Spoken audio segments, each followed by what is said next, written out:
Dear student, আজ আমি class 5 Rayo Martin প্রশ্নবিচিত্রা 2026 সালে অঙ্কের মডেল 2 প্রশ্নপত্র নিয়ে আলোচনা করছি। আগের দিন আমি অঙ্কের পার্ট 1 আলোচনা করেছি। তোমরা যারা দেখোনি তারা ওপরে আই বাটনে ক্লিক করে দেখে নিতে পারো। এছাড়াও ডেসক্রিপশন বক্সে লিঙ্ক দেওয়া থাকবে, সেখানে ক্লিক করেও দেখতে পারো। তো দেখো, প্রথমে রয়েছে নির্দেশ অনুযায়ী নিচের প্রশ্নগুলির উত্তর দাও। সঠিক উত্তরটি নির্বাচন করো। ভাজক ও ভাগশেষের সঠিক সম্পর্ক, এটির উত্তর হয়ে যাবে এই দেখো এখানে যে চিহ্নটি রয়েছে, মনে রাখবে যে এই যে ফাঁকা মুখটি মানে বড় এবং এই ছোট মুখটি মানে হচ্ছে ছোট। এখানে দেখো প্রথমে রয়েছে ভাজক, ভাজক ছোট ভাগশেষ বড়, তাই কি হয় কোনো অঙ্কে সবসময় ভাজক বড় হয় এবং ভাগশেষ ছোট হয়, তাই এখানে উত্তর হয়ে যাবে এটি। এরপরে দেখো রয়েছে 3, 9, 1, 0, 5, এই যে 5টি সংখ্যা রয়েছে, এই 5টি সংখ্যা দিয়ে তোমাকে 5 অঙ্কের বৃহত্তম সংখ্যা নির্ণয় করতে বলেছে। এরকম অঙ্ক দেওয়া থাকলে প্রথমেই তোমরা ভাববে না যে 5 অঙ্কের বৃহত্তম সংখ্যা মানে 5টা নয়, কারণ এখানে তোমাদের যে সংখ্যাগুলি দেওয়া রয়েছে এই সংখ্যাগুলিকে দিয়েই কিন্তু বৃহত্তম সংখ্যা গঠন করতে বলেছে। তাহলে এখানে সবথেকে বড়কে দেখো 9, তারপর 5, তারপর 3, 1, 0। কখনোই বৃহত্তম সংখ্যাই বলুক আর ক্ষুদ্রতম সংখ্যাই বলুক মাঝখানে কমা দেবে না। যদি মাঝখানে কমা দাও তাহলে কিন্তু প্রতিটা আলাদা আলাদা সংখ্যা হয়ে গেল। তোমাকে একটিই সংখ্যা গঠন করতে বলেছে বৃহত্তম সংখ্যা, তাই মাঝখানে কোনো কমা হবে না। এরপরে দেখো রয়েছে শূন্যস্থান পূরণ করো। দুটি পরস্পর মৌলিক সংখ্যার গসাগু 1। তোমাদেরকে আমি করে দেখাচ্ছি। দুটি পরস্পর মৌলিক সংখ্যা, যেমন ধরো 2 আর 3, 2 কিন্তু মৌলিক সংখ্যা, কারণ 2কে 1 এবং সেই সংখ্যা ছাড়া অন্য সংখ্যা দিয়ে ভাগ করা যায় না। তো দেখো 2কে ভাঙলে আমরা কত পাবো? 2 এবং 1। 3কে ভাঙলেও আমরা 3 এবং 1 পাবো। তো এদের মধ্যে গসাগু, গসাগু মানে যে সংখ্যাটি মিলে যায়। কত মিলে যাচ্ছে? 1। একই রকমভাবে তুমি যদি 5 বা 7 করো, 5 বা 3 করো, তাহলেও তুমি তাদের গসাগু কি পাবে? 1। তাহলে দুটি পরস্পর মৌলিক সংখ্যার গসাগু কত? 1। এবার দেখো সত্য মিথ্যা বলেছে। এই যে সংখ্যাটি দেওয়া আছে, সংখ্যাটিতে 4-এর স্থানীয় মান দেওয়া রয়েছে কত? একক, দশক, শতক, হাজার, 4000। তো এখানে দেখো যে এটা 4000 কিনা, 4। তারপরে দেখো কটা ঘর আছে? 1, 2, 3, 3টি শূন্যই এখানে রয়েছে, 4000ই রয়েছে, তাই এটি হয়ে যাবে সত্য। এরপরে দেখো অঙ্কে লেখো 7,07,77। তো তোমরা এটির উত্তর কি করে করবে দেখে নাও। প্রথমে একক, দশক, শতক, হাজার, অযুত, লক্ষ লিখে নেবে। মনে রাখবে একক দশক সবসময় ডান পাশ থেকে লিখতে হয়। এরপরে দেখো অঙ্কে কি বলেছে। অঙ্কে বলেছে 7,07,000। তাহলে দেখো লক্ষের ঘরে লিখবে 7, 7,07,077, এটি শেষের দুটো ঘরে লিখবে। আর যে ঘরগুলো ফাঁকা রয়ে গেছে সেগুলোতে শূন্য বসিয়ে দেবে। তাহলে 7,07,077।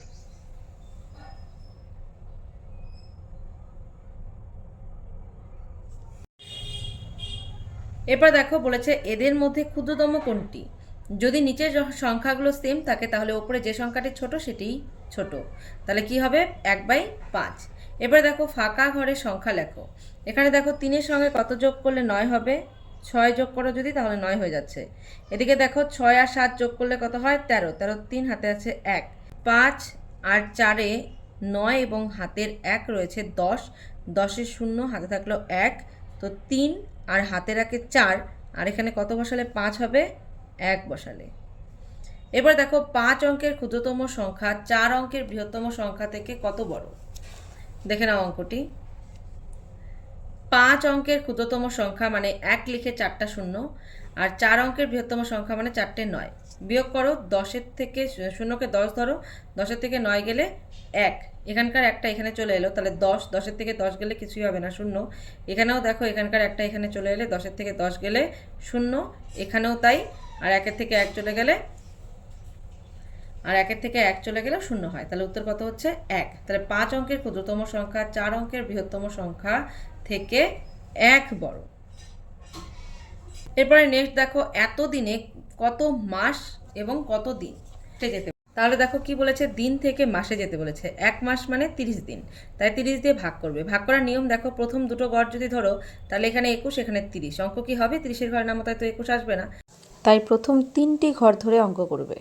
বাট ধরার সময় এখানে যেমন 21 রয়েছে আর এখানে 3 ধরে নেবে, তাহলে দেখবে হিসাব করতে সুবিধা হবে। 3 7 21, তাহলে 21 লিখে দিলাম, আর এখানে কি 30 দিয়ে গুণ করলাম, তাই 0। এরপরে দেখো যদি আমরা পরের সংখ্যাটাকে কেটে নেবে 2, তারপরে কতবার যাচ্ছে? 1 বার। তারপরে দেখো শূন্য কেটে বসিয়ে দিলাম। কিন্তু অঙ্ক কি আর যাবে? যাবে না। যখন কোনো সংখ্যা কেটে নিয়ে বসাবে এবং তারপরে যদি আর সেটাকে ভাগ করা না যায়, তাহলে কিন্তু এখানে একটি শূন্য দিতে হয়। তাহলে কত মাস হয়ে গেল দেখো, 710 মাস আর 20 হয়ে গেল দিন।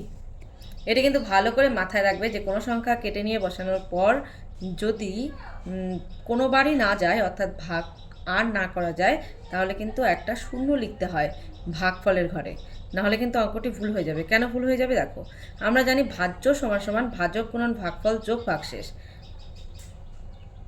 তো ভাজ্য সমান সমান ভাজক গুণন ভাগফল যোগ ভাগশেষ।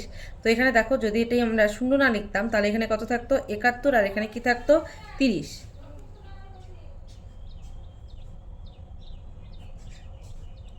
হিসাবটা দেখো, 0 0, 3 অক্ষে 3, 7 অক্ষে 7। আর তা আমরা কি জানি? যোগ ভাগশেষ হয়। মানে সূত্রটা কি ভাজ্যর? ভাজ্য সমান সমান ভাজক গুণন ভাগফল যোগ ভাগশেষ। তো আমাদের ভাজক কত? 30, আর ভাগফল কত? যদি শূন্য না লিখতাম তাহলে কি থাকতো? 71 থাকতো। আর তারপরে দেখো ভাগশেষ কত? 20। তাহলে দেখো অঙ্কটি কি হচ্ছে, দেখো কত কত হয়ে গেল অঙ্ক। তাই এখানে কিন্তু শূন্যটা মাস্ট, শূন্য কিন্তু দিতেই হবে। যদি শূন্য দাও তাহলে দেখবে পুরো অঙ্কটাই কিন্তু পরিবর্তন হয়ে যাবে। তোমরা এখানে শূন্য দিয়ে একবার সূত্র বসিয়ে হিসাব করে দেবে, দেখবে মিলে যাবে। এরপরে দেখো নেক্সট অঙ্ক। একটি ভাগ অঙ্কের ভাজক এত, ভাগফল এত, ভাগশেষ 12, ভাজ্য কত? তো ভাজ্য নির্ণয়ের সূত্রটি দেখো, ভাজ্য সমান সমান ভাজক গুণন ভাগফল যোগ ভাগশেষ। তাহলে এখানে ভাজ্য কত রয়েছে? 4258, তার সঙ্গে রয়েছে ভাগফল 34 এবং ভাগশেষ রয়েছে 12। তো এই দুটিকে গুণ করে দেবে, গুণ করে তারপর তার সাথে 12 যোগ করে দেবে, দেখবে এই সংখ্যাটি চলে আসবে। নেক্সট অঙ্ক দেখো, একটি শরৎ রচনাবলীর মূল্য 452 টাকা। প্রবীণবাবু 230 জন ছাত্রছাত্রীর মধ্যে প্রত্যেককে একটি করে বই দেবেন। তাহলে দেখো প্রত্যেককে একটি করে বই দেবেন। একটা বইয়ের দাম 452 টাকা হলে দুটো বইয়ের দামই কত বেশি হয়ে যাচ্ছে? আর সেখানে 330টি বইয়ের দাম নিশ্চয় অনেক বেশি হয়ে গেলে সেই অঙ্কটি কি অঙ্ক হয়? সেই অঙ্কটি কিন্তু গুণ অঙ্ক হয়। দেখে নাও গুণ অঙ্কটি। শূন্য দিয়ে যে কোনো সংখ্যাকে গুণ করলে শূন্য শূন্যই পাবে। এরপরে দেখো 3 দুগুণ 6, 3 5 15, 5 হাতে থাকলো 1, 3 4 12, আর 1 13, আরেক ঘর কেটে দেবে। 2 দুগুণ 4, তারপর দেখো 5 দুগুণ 10, 10 শূন্য হাতে থাকলো 1, 4 দুগুণ 8, আর হাতে রেখে 9। এরপর যোগ করে দাও, 0 6 5 4 9, এদিকে 3 3ই হবে, এদিকে দেখো 9 রেখে 10। তাহলে তিনি মোট এত টাকা খরচ করবেন। এরপরে দেখো চলে যাচ্ছে নেক্সট অঙ্কে। 3 ক, একজন ফল ব্যবসায়ী 20 টাকা দামে 2576টি তরমুজ কিনেছেন এবং প্রতিটি তরমুজ 24 টাকা করে বিক্রি করলেন। তিনি মোট কত টাকা দিয়ে তরমুজ কিনেছেন? তিনি তরমুজ বিক্রি করে মোট কত টাকা পেলেন? তিনি তরমুজ বিক্রি করে মোট কত টাকা বেশি পেলেন? তাহলে দেখো একটি তরমুজের দাম যদি 20 টাকা করে হয়, তাহলে নিশ্চয়ই 2576টি তরমুজের দাম অনেক বেশি হবে। তাহলে গুণ অঙ্ক হয়ে যাবে। তো দেখো 2576কে 20 দিয়ে গুণ করলে কত হচ্ছে? শূন্য দিয়ে গুণ করলে সবগুলো শূন্যই হবে। এরপরে দেখো 6 দুগুণ 12, 2 হাতে থাকলো 1, 7 দুগুণ 14, আর 1 15, 15 5 হাতে থাকলো 1। তারপরে দেখো 5 দুগুণ 10, হাতে রেখে 11, 1 হাতে থাকলো 1, 2 দুগুণ 4, রেখে 5।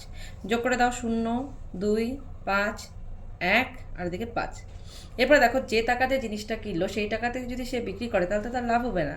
তো অর্থাৎ এখানে 2576টি তরমুজ তিনি কত টাকায় বিক্রি করেছেন? 24 টাকা করে বিক্রি করেছেন। দেখো আবার 24 দিয়ে গুণ করবে, তাহলেই পেয়ে যাবে যে তিনি কত টাকায় তরমুজ বিক্রি করলেন। 4 6 24, 4 হাতে থাকলো 2, 4 7 28, আর 2 30, 30 শূন্য হাতে থাকলো 3, 4 5 20, 3 23, 23 3 হাতে থাকলো 2, 4 দুগুণ 8, আর 2 10। এরপরে দেখো 6 দুগুণ 12, 2 হাতে থাকলো 1, 7 দুগুণ 14, হাতে রেখে 15, 15 5 হাতে থাকলো 1, 5 দুগুণ 10, আর হাতে রেখে 11, 11 1 হাতে থাকলো 1, 2 দুগুণ 4, রেখে 5। যোগ করে দাও 4 2 5 3 8 1, আর এদিকে 5 আর 1 6। এবার দেখো তিনি কত টাকা লাভ করলেন বিক্রি করে। লাস্টের যে উত্তরটি পেয়েছেন যে তিনি তরমুজ বিক্রি করে মোট কত টাকা বেশি পেলেন। তার জন্য কি করতে হবে? তিনি কত টাকায় বিক্রি করলেন দেখো, তিনি যত টাকায় বিক্রি করলেন এবং তিনি যত টাকায় কিনেছিলেন সেটি বিয়োগ করলেই আমরা লাভ পেয়ে যাব। তাহলে এটি থেকে এটি বিয়োগ করে দাও। 4 সঙ্গে 0 বিয়োগ করলে 4ই হবে, তারপর 2 2 বিয়োগ করলে 0, 5 8 থেকে 5 বিয়োগ করে দাও 3। এটাকে দেখো 1 থেকে 1 গেলে 0, 6 থেকে 5 গেলে 1। এবার দেখো উত্তরটি লিখছে,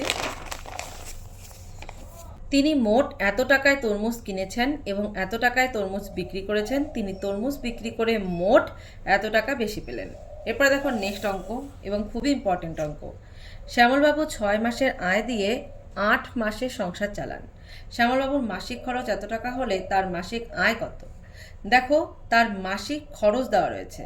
এই জায়গাটায় ভালো করে খেয়াল করবে যে প্রশ্নে কি দেওয়া রয়েছে, খরচ। যদি খরচ দেওয়া থাকে তাহলে কত মাসের খরচ সেটিকে দিয়েই গুণ করতে হয়। তাহলে এটি যেহেতু খরচ, তাহলে আমরা দেখবো এখানে খরচ কোনটা লেখা আছে, 6 মাস তো আয় লেখা আছে, খরচ কোনটি দেওয়া আছে, এই যে 8 মাস। অর্থাৎ এইখানটাতে দেখবে যে কি লেখা আছে, এখানে যদি খরচ থাকে তাহলে খরচ দিয়েই গুণ করবে, যদি এখানে আয় থাকে তাহলে যেটা যত মাসের আয় বলবে সেই আয় দিয়ে গুণ করবে। যেহেতু এখানে খরচ বলেছে তাহলে এখানে খরচ কোনটা আছে, এই যে 8 মাস খরচ, তাই 8 দিয়ে গুণ করবে। তাহলে 8 দিয়ে গুণ করলে দেখো কত হয়, 8 শূন্য 0 8 0 0 8 0 0 8 64 64 4 হাতে থাকলো 6, 8 অক্ষে 8 9 10 11 12 13 14।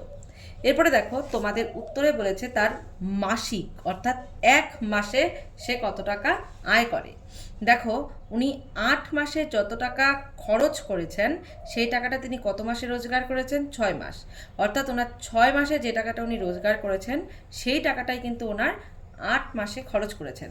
তাহলে ওনার 6 মাসের রোজগার যদি এত টাকা হয় তাহলে তার মাসিক কত হবে? তাহলে দেখো তার মাসিক আয় কত। তাহলে দেখো তার মাসিক আয় কত, এটি বের করার জন্য কি করতে হবে, তিনি 6 মাসে যে আয়টি করেন সেই 6 মাসের টোটাল আয়কে তুমি যদি 6 দিয়ে ভাগ করো তাহলে তুমি মাসিকটি পেয়ে যাবে। তাহলে দেখো প্রথমে 2 বার দিলে 6 দুগুণ 12, 14 থেকে 12 বিয়োগ করলে 2, 4 কেটে বসাও, 4 6 24, শূন্যগুলো এই পাশে বসিয়ে দাও। তার মাসিক আয় 24,000 টাকা। চলে যাচ্ছে নেক্সট অঙ্কে। এখানে দেখো একটি বাস্তব সমস্যা দেওয়ার, এখানে দেখো যে অঙ্কটি দেওয়া রয়েছে এটি তোমাকে একটা বাস্তব সমস্যা তৈরি করতে বলেছে এবং সেটা সমাধান করতে বলেছে। মানে তোমাকে নিজে থেকে প্রশ্ন তৈরি করতে হবে এবং উত্তর লিখতে হবে।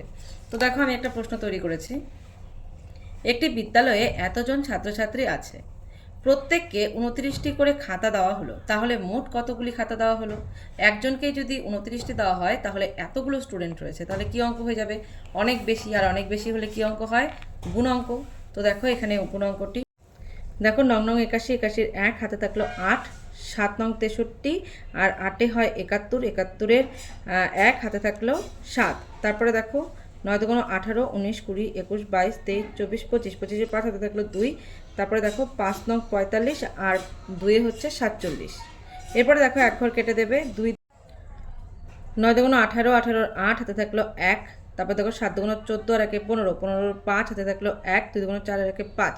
এরপর দেখো 5 দুগুণ 10, তারপর দাগ দিয়ে যোগ করে দেবে। দেখো 1 একই, 8 আর 1-এ 9, 5 5 10-এর 0 হাতে থাকলো 1, 7 5 12 আর 1-এ 13, 13 3 হাতে থাকলো 1। তারপর দেখো 4 আর হাতে রাখে 5, তারপরে 1। মোট এতটি খাতা দেওয়া হলো। ভিডিওটি হেল্পফুল হলে ভিডিওটিতে লাইক করে দিও, চ্যানেলটি সাবস্ক্রাইব করে পাশে থাকা বেল আইকনটি প্রেস করে রেখো যাতে আমার ভিডিওগুলি সবার প্রথমে তোমাদের কাছে পৌঁছে যায়। আমি তোমাদের পরের মডেলগুলি নেক্সট ভিডিওতে আলোচনা করব। Thanks for watching.